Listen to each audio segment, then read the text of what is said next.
आज के मुख्य समाचार। पूर्व मंत्री विक्रम ठाकुर का कांग्रेस सरकार पर हमला। शिमला में शोषण मुक्ति मंच का प्रदर्शन। शादी का सामान झूले में ढोने को मजबूर ग्रामीण। पालमपुर के कैलाश आश्रम पहुंचे श्री रविशंकर। वीरभद्र सिंह को सांसद सुरेश कश्यप ने किया याद। संजौली मस्जिद विवाद फिर गरमाया। कांगड़ा में हिमुडा बसाएगा सूबे का सबसे बड़ा नगर। वोट चोरी के मुद्दे पर हिमाचल युवा कांग्रेस की प्रेस कॉन्फ्रेंस। अब समाचार विस्तार से। हिमाचल प्रदेश के मुख्यमंत्री सुखविंदर सिंह सुक्खू के नेतृत्व वाली सरकार के 3 साल पूरे होने पर मंडी में आयोजित होने वाले जश्न कार्यक्रम को लेकर राजनीतिक माहौल गर्मा गया है। पूर्व उद्योग मंत्री और विधायक विक्रम सिंह ठाकुर ने कहा है कि जब पूरा हिमाचल दुखद संकट के दौर से गुजर रहा है, तब सरकार का जश्न मनाना आपदा प्रभावित लोगों के जख्मों पर नमक छिड़कने जैसा है। विक्रम ठाकुर ने आरोप लगाया कि प्रदेश हर मोर्चे पर असफल साबित हो रहा है। उनका कहना है कि महिलाओं, युवाओं, किसानों और बागवानों में भारी निराशा है। कर्मचारी अपने हकों के लिए लगातार आवाज उठा रहे हैं, जबकि पेंशनर्स को समय पर पेंशन नहीं मिल रही है। पूर्व मंत्री ने कहा कि जश्न नहीं बल्कि मातम मनाना चाहिए, क्योंकि पूरे देश में हिमाचल की स्थिति को लेकर जग हंसाई हो रही है। उन्होंने मुख्यमंत्री पर बाहरी राज्यों में जाकर गलत दावे करने का आरोप भी लगाया है और कहा है कि बिहार की जनता ने उन्हें नकार दिया है। इसके साथ ही विक्रम ठाकुर ने बड़ा आरोप लगाते हुए कहा कि प्रदेश भ्रष्टाचार का अड्डा बनता जा रहा है। मुझे पूछना चाहता हूं कि क्या कारण है कि उनको उनका आज तक प्रदेश के अंदर अध्यक्ष नहीं बना? क्या कारण है कि उनका संगठन बूथ स्तर के ऊपर पूर्ण रूप से फेल हो चुका है?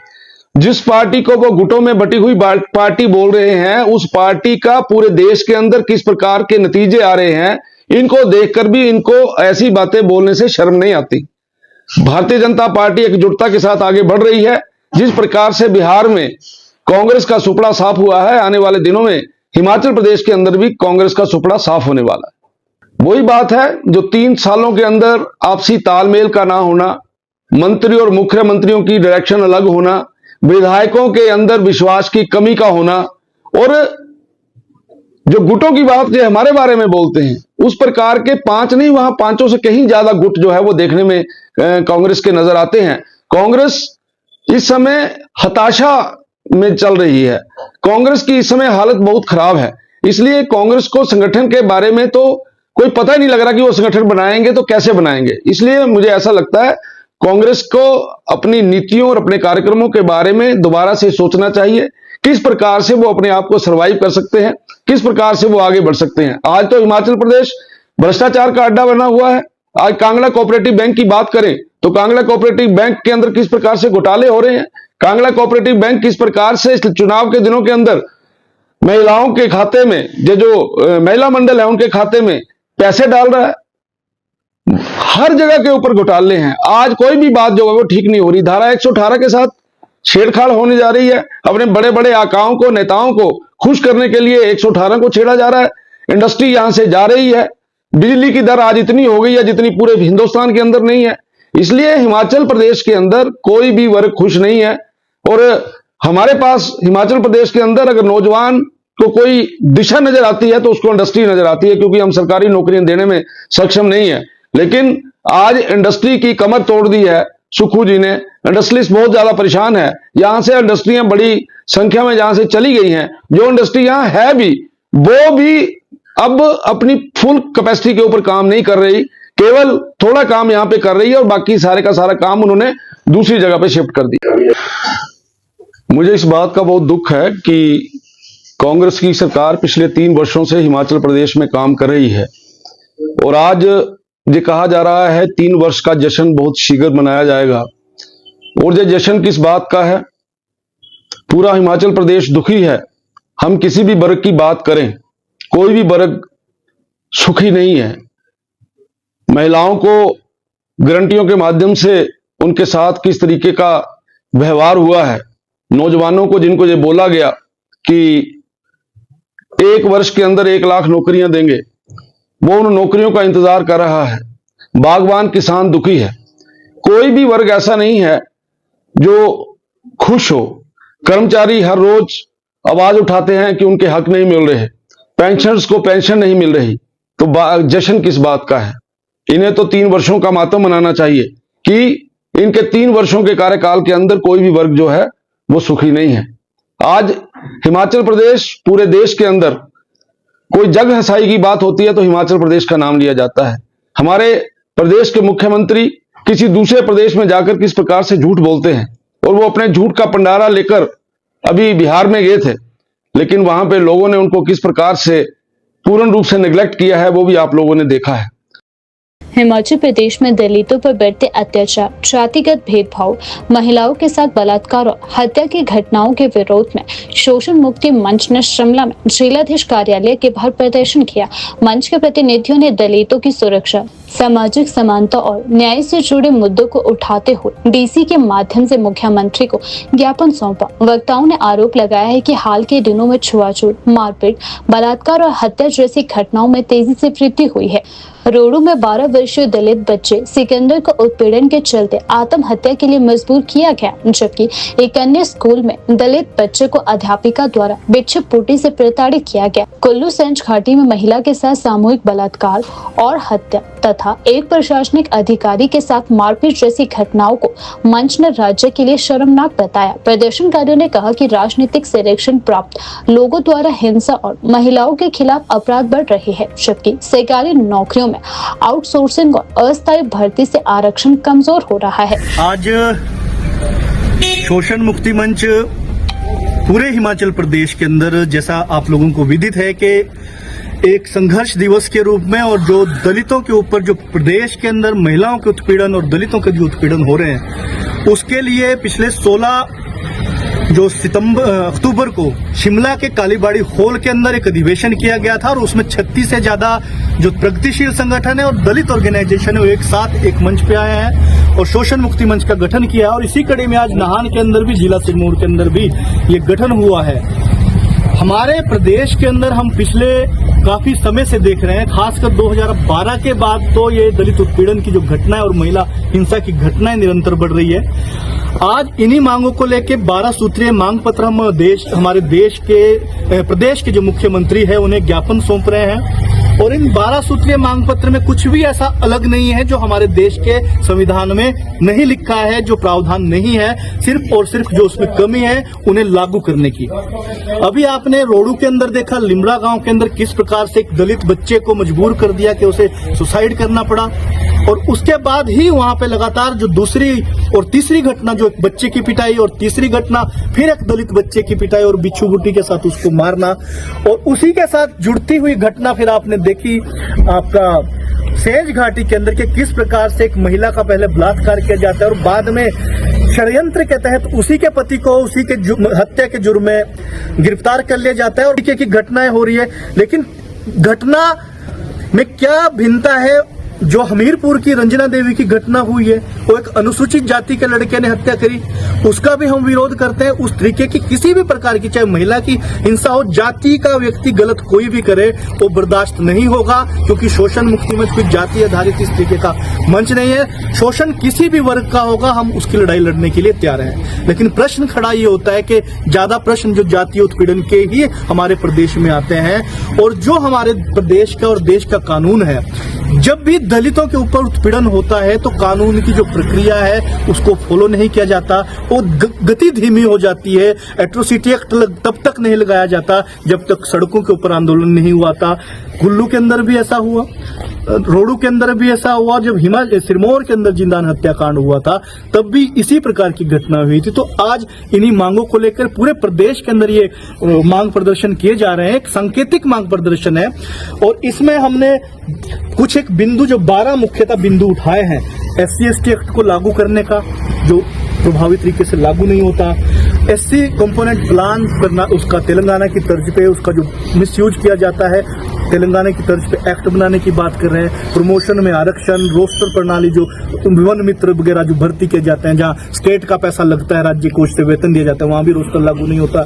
मिड डे मील, आंगनबाड़ी, कई सेंटरों के अंदर जो जातीय भेदभाव होता है। और दूसरा इसमें जो महत्वपूर्ण है कि प्रदेश के अंदर जहां भी दलित समाज के लोग हैं या कोई भी भूमिहीन व्यक्ति किसी भी जाति का है, सबके लिए भूमि ही मिलनी चाहिए।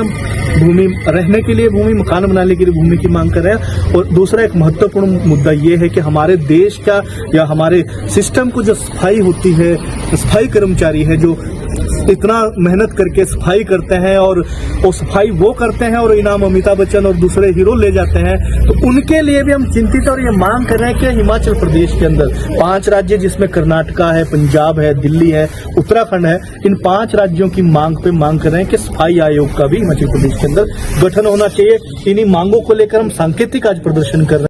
हिमाचल प्रदेश के कांगड़ा जिले में एक अत्याधुनिक और राज्य का सबसे बड़ा आवासीय नगर बसाने की तैयारियां तेज हो चुकी है। यह महत्वाकांक्षी परियोजना हिमाचल प्रदेश के शहरी विकास के इतिहास में मील का पत्थर साबित हो सकती है। इस मेगा प्रोजेक्ट की जिम्मेदारी हिमाचल प्रदेश शहरी विकास प्राधिकरण हेमुडा को सौंपी गई है, जो राज्य में आधुनिक शहरी ढांचे के निर्माण में जुटा हुआ है। परियोजना के लिए हेमुडा को करीब 10,000 बीघा भूमि तलाशने का लक्ष्य दिया गया है। इस दिशा में तेजी से काम करते हुए हिमुडा की टीम ने कांगड़ा जिले के विभिन्न उपमंडलों का सर्वे किया और अब शाहपुर विधानसभा क्षेत्र के लंच कस्बे में एक बड़े भूखंड का चयन किया गया है। यह क्षेत्र लंच और गहालिया गांव के बीच स्थित है, जहां सरकारी और निजी भूमि का मिश्रण है। हिमुडा ने इस भूमि को परियोजना के लिए उपयुक्त बताया है और भूमि अधिग्रहण से संबंधित औपचारिकताएं पूरी करने हेतु जिला प्रशासन से सहयोग मांगा है। जल्द ही मुख्यमंत्री ठाकुर सुखविंदर सिंह सुक्खू और शहरी विकास मंत्री इस प्रस्तावित स्थल का दौरा करेंगे। उनके अनुमोदन के बाद निजी भूमि की खरीद और सरकारी भूमि को हिमुडा के नाम ट्रांसफर करने की प्रक्रिया शुरू होगी। अधिशासी अभियंता अनिल सूद हिमुडा धर्मशाला ने बताया कि इस परियोजना के तहत बसाए जाने वाले नगर में सभी बुनियादी और अत्याधुनिक सुविधाएं उपलब्ध करवाई जाएगी। Shopping complex, sewerage system, parking और चौड़ी सड़कों जैसी व्यवस्थाएं होगी। लंच क्षेत्र की सबसे बड़ी खूबी यह गग्गल एयरपोर्ट और 4 लेन सड़क मार्ग के बेहद करीब है, जिससे यह एक रणनीतिक स्थान के रूप में उभरता है। परियोजना के सफल होने पर यह नगर हिमाचल का पहला अत्याधुनिक स्मार्ट सिटी मॉडल बन सकता है और राज्य की आर्थिक स्थिति को मजबूत करने में अहम भूमिका निभाएगा। गौरतलब है कि पूर्व भाजपा सरकार के दौरान हिमुडा ने नरघोटा गाँव में नगर बसाने के लिए 664 कनाल भूमि चयनित की थी। उस समय प्लॉट की अग्रिम बुकिंग भी शुरू कर दी गई थी, लेकिन बाद में सरकार ने उस भूमि को पर्यटन विभाग के टूरिज्म विलेज प्रोजेक्ट के लिए ट्रांसफर कर दिया। नतीजन हिमुडा को लगभग 73 खरीदारों से ली गई अग्रिम राशि लौटानी पड़ी। अब वर्तमान सरकार ने हिमुडा को दोबारा कांगड़ा में नया आवासीय नगर बसाने के निर्देश दिए हैं। अनिल सूद ने कहा कि लंच और तियारा क्षेत्रों में इसके लिए उपयुक्त भूमि उपलब्ध है और सारी औपचारिकताएं पूरी होते ही आगामी कार्यवाही शुरू कर दी जाएगी। यह परियोजना हिमाचल को आधुनिक शहरी विकास की दिशा देने के साथ साथ रोजगार, निवेश और बुनियादी ढांचे के सशक्तिकरण का माध्यम बनेगी। हिमाचल प्रदेश में बुनियादी ढांचे की कमी एक बार फिर सुर्खियों में है। सोशल मीडिया पर वायरल हुए एक वीडियो ने ग्रामीण इलाकों की जमीनी हकीकत को उजागर कर दिया है। वीडियो शिमला ग्रामीण के जेशी भरारा क्षेत्र के मंडी जिला की सरतेयोला पंचायत के मगान गांव का बताया जा रहा है, जहां ग्रामीण शादी का सामान रस्सी के झूले के सहारे नदी के पार ले जाने को मजबूर है। इन क्षेत्रों में आज तक उचित पुल या पैदल मार्ग का निर्माण न होना ग्रामीणों के लिए भारी परेशानी का कारण बना हुआ है। शादी जैसा खुशियों का मौका भी यहाँ जोखिम से भरी चुनौती बन गया है। लोग भारी ट्रक, जेवर, राशन, सजावट का सामान और दूल्हा दुल्हन के जरूरी वस्तुएं तक झूले में लटका कर ढोते दिखाई दे रहे हैं। वीडियो में यह भी साफ दिख रहा है कि ग्रामीण अपनी जान हथेली पर रखकर रस्सों का सहारा लेते हैं। स्थानीय लोगों का कहना है कि बरसात में नदी उफान पर होती है, इससे इधर उधर जाना मुश्किल हो जाता है। किसी के बीमार होने या आपात स्थिति में लोगों को घंटों तक इंतजार करना पड़ता है। बच्चों और महिलाओं का झूले में सफर करना बेहद खतरनाक है। ग्रामीणों का आरोप है कि कई बार प्रशासन और जनप्रतिनिधियों से पुल निर्माण की मांग उठाई गई है, लेकिन आज तक कोई ठोस कदम नहीं उठाया गया। शिमला ग्रामीण के साथ लगते गांव मंगान की कुछ तस्वीरें। 2025 में भी ना कोई पुल की सुविधा किस तरह का स्ट्रगल करना पड़ रहा है यहाँ के गांव वालों को। ये गांव में शादी का सामान उतरा है और इसी झूले से पार जाएगा और वहाँ से खच्चरों में लद कर वहाँ इस गांव तक जाएगा। तो ये आप एक डेवलपमेंट का देख सकते हैं कि कितना ही भयावक रूप और तस्वीर देख सकते हैं। डेवलपिंग कंट्री में अभी भी इस तरह का सामना करना पड़ रहा है, बहुत ही निंदनीय। विश्व विख्यात आध्यात्मिक गुरु आर्ट ऑफ लिविंग के संस्थापक रवि शंकर कांगड़ा जिले के पालमपुर स्थित कैलाश आश्रम पहुंचे, जहां भक्तों ने उनका भव्य स्वागत किया। गुरुदेव के स्वागत के लिए हिमाचल के विभिन्न जिलों के अलावा पड़ोसी राज्यों से भी भारी संख्या में श्रद्धालु पहुंचे और उनका दर्शन पाने को उत्सुक रहे। कैलाश आश्रम में ध्यान, योग साधना, सेवा से जुड़े कई आध्यात्मिक कार्यक्रम आयोजित किए जाते हैं। आश्रम पहुंचने के बाद गुरुदेव ने नवनिर्मित पंचपीरी शीतला माता मंदिर में आयोजित धार्मिक अनुष्ठानों में हिस्सा लिया।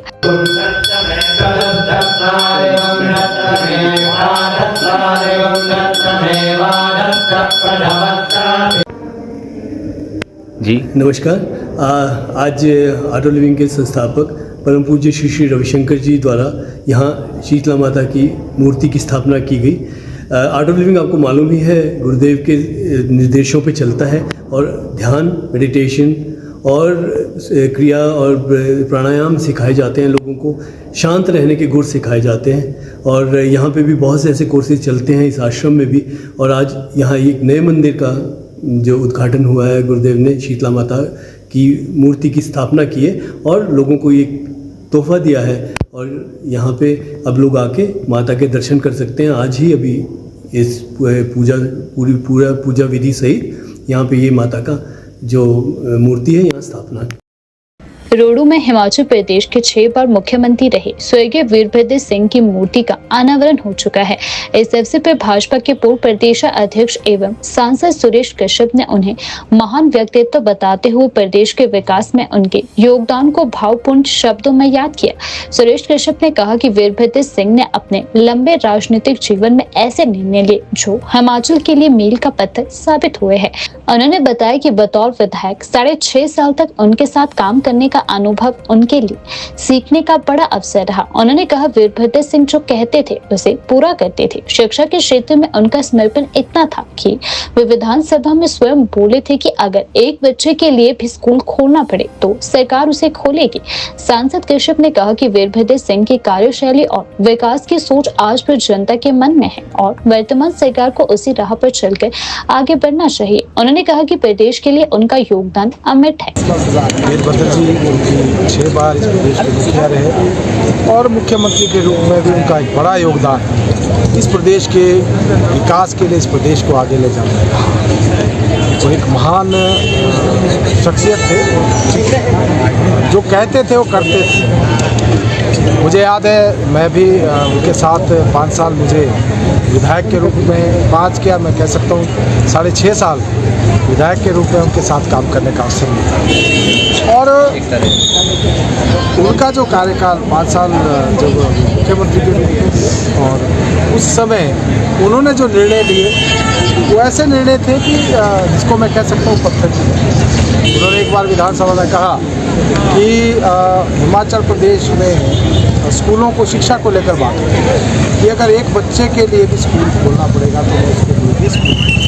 इस प्रकार के महान व्यक्तित्व थे और मैं समझता हूँ प्रदेश के लिए उनका बहुत बड़ा योगदान रहा देता हूँ। और मैं समझता हूँ कि जिस प्रकार से उनकी जो कार्यशैली रही आज प्रदेश वासियों को के ध्यान में है और आगे भी मैं समझता हूँ वर्तमान सरकार को भी उसका अनुसरण करना चाहिए। जो राह उन्होंने दिखाई है वर्तमान सरकार को भी उसके ऊपर अमल करते हुए आगे बढ़ना चाहिए। शिमला के संजौली मस्जिद विवाद ने एक बार फिर तूल पकड़ लिया है। मंगलवार को देवभूमि संघर्ष समिति ने संजौली पुलिस स्टेशन के बाहर आमरण अनशन शुरू कर दिया। समिति की प्रमुख मांग है कि पिछले शुक्रवार को दर्ज किए गए मामले में जिन 6 लोगों, जिनमें 3 महिलाएं भी शामिल है, उन पर FIR हुई थी, उसे तुरंत वापस लिया जाए। समिति ने चेतावनी दी है कि अगले 24 घंटे में FIR वापस नहीं ली गई तो आंदोलन को और उग्र किया जाएगा। समिति ने यह भी सवाल उठाया कि जिला अदालत द्वारा मस्जिद को अवैध घोषित किए जाने के बावजूद उसके बिजली और पानी की आपूर्ति क्यों बंद नहीं हुई है। समिति ने संबंधित विभागों से इन सेवाओं को तुरंत प्रभाव से रोकने की मांग की है। साथ ही मस्जिद में विशेष समुदाय के लोगों द्वारा नमाज अदा करने पर रोक लगाने की मांग भी की गई है। यह मांग प्रशासनिक और कानूनी स्तर पर विचाराधीन विषय है, जिस पर निर्णय संबंधित संस्थाएं ही लेगी। देवभूमि संघर्ष समिति के संयोजक ने कहा कि यदि प्रशासन ने 24 घंटे के भीतर कार्यवाही नहीं की तो आंदोलन को बड़े स्तर पर ले जाया जाएगा। समिति ने चेतावनी दी है कि अगला चरण प्रदेशव्यापी आंदोलन होगा, जिसकी रणनीति आगामी शुक्रवार को तय की जाएगी। प्रशासन ने स्थिति पर नजर बनाए रखी है और शांति एवं कानून व्यवस्था बनाए रखने की अपील भी की जा रही है। बड़े दुर्भाग्य के साथ कह रहा हूँ, यहाँ पे CRPC मेरे पास मौजूद नहीं है, नहीं तो मैं अंदर अभी SHO साहब को CRPC जाके देता। कोई शिकायत करता नहीं था, किसी मुसलमान ने शिकायत नहीं की कि हमें नमाज पढ़ने जाने से रोका गया। SHO संजौली ने 2 मोटो FIR दर्ज कर दी कि यहाँ पर मुस्लिम लोगों को नमाज पढ़ने से रोका गया। किसने शक्ति दी SHO संजौली को? ये कौन के कानून में यह अधिकार है? CRPC में जो प्रावधान है SHO को मोटो कब ले सकता है?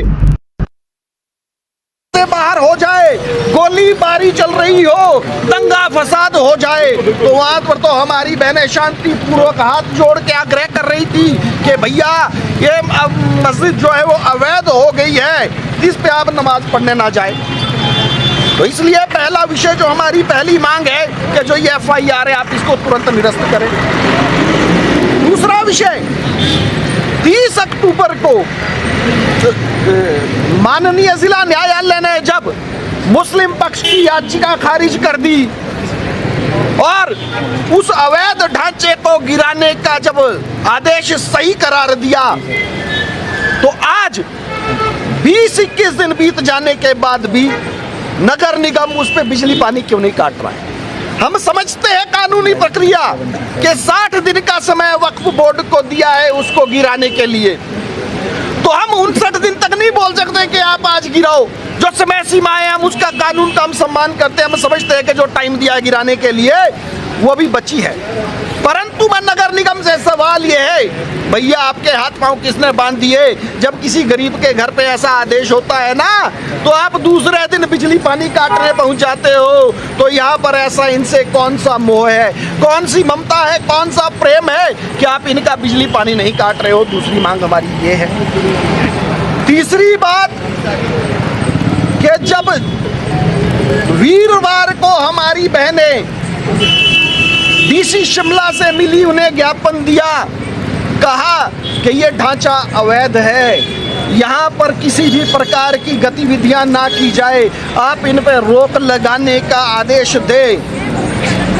तो जब ये मस्जिद अवैध कर दी गई है तो जिला प्रशासन उस पर किसी प्रकार की गतिविधियां बंद क्यों नहीं करता है? तर्क देते हैं नमाज का। माननीय उच्च न्यायालय का स्पष्ट आदेश है कि जरूरी नहीं है कि मस्जिद में नमाज अदा की जाए। इस्लाम में कोई ये जरूरी नहीं है माना गया कि जो नमाज है वो मस्जिद में ही अदा हो। तो इस्लाम तो ये कहता है कि अवैध जगह पे नमाज नहीं पढ़ी जा सकती। तो इस्लाम के स्कॉलर्स को भी हम बोले कि आप आओ पहले इनको समझाओ और जिला प्रशासन को भी समझाओ। हमारी तीसरी मांग ये है कि वहाँ पे गतिविधियों को जो बंद किया जाए। अब बात आई हमारे कार्यक्रम की कि जो हमने आज से अनशन की कॉल दी, आखिर ऐसी क्या विपदा आन पड़ी कि इन 3 मांगों को लेकर हमने ये आंदोलन का स्वरूप तैयार कर दिया। आज आप देख रहे होंगे कि जो आंदोलन जब शुरू हुआ था, जो चेहरे इस आंदोलन में तब थे, आज वही चेहरे इस आंदोलन में है। हमने कल किसी भी एक व्यक्ति को आह्वान नहीं किया कि आप कल आओ। हम स्वयं बैठे, हम अपना कर्तव्य समझ के आज स्वयं अनशन पे बैठ रहे हैं इन मांगों को लेकर। इस बीच में क्या खेल रचा जा रहा है कि रात को 8:25 पे हमारे को अकस्मात यह निर्णय लेना पड़ गया कि अनशन पे बैठना, इतना बड़ा एक्सट्रीम स्टेप हमारे को क्यों लेना पड़ा? ये बहुत बड़ा सवाल है और बहुत सारे इसके पहलू हैं जो धीरे धीरे करके मीडिया के सामने पूरे खुल जाएंगे। हिमाचल युवा कांग्रेस ने आज शिमला स्थित राजीव भवन में वोट चोरी के मुद्दे पर एक महत्वपूर्ण प्रेस कॉन्फ्रेंस की। इस प्रेस वार्ता को अखिल भारतीय युवा कांग्रेस के राष्ट्रीय महासचिव व हिमाचल युवा कांग्रेस के प्रभारी शेष नारायण ओझा, हिमाचल युवा कांग्रेस अध्यक्ष क्षेत्र ठाकुर तथा अखिल भारतीय युवा कांग्रेस मीडिया विभाग के संयोजक रजनीश मेहता ने संबोधित किया। युवा कांग्रेस नेताओं ने बताया कि हाल ही में कांग्रेस सांसद राहुल गांधी ने 2 प्रेस वार्ताओं के माध्यम से हरियाणा और कर्नाटक में कथित वोट चोरी से जुड़े चिंताजनक तथ्य देश के सामने रखे हैं। उन्होंने कहा कि इन राज्यों में मतदान प्रक्रिया के दौरान गंभीर अनियमितताओं, संदिग्ध गतिविधियों और लोकतांत्रिक प्रक्रिया में हस्तक्षेप के संकेत मिले हैं। प्रेस वार्ता के दौरान युवा कांग्रेस नेताओं ने आरोप लगाया कि मतदान प्रक्रिया में तकनीकी व इलेक्ट्रॉनिक हस्तक्षेप की आशंका है। कई क्षेत्रों में मतगणना के दौरान पारदर्शिता पर भी सवाल उठे हैं। मतदाताओं की सूची और ईवीएम से संबंधित शिकायतों को गंभीरता से नहीं लिया गया है। शेष नारायण ओझा ने कहा कि जब राहुल गांधी हरियाणा में वोट चोरी की बात उठा रहे थे, तब भी कई अंतर्राष्ट्रीय संस्थानों की रिपोर्ट चुनावी पारदर्शिता पर सवाल खड़ी कर रही थी। हरियाणा में वोट चोरी की बात जब राहुल गांधी जी कर रहे थे, उसमें एक मामला सबके संज्ञान में आया कि एक ब्राजीलियन मॉडल का नाम बिहार की वोटर लिस्ट में है। और जैसा कि आप हमारे पीछे बैकड्रॉप में भी देख रहे हैं, हमने यहाँ पे लगाया है।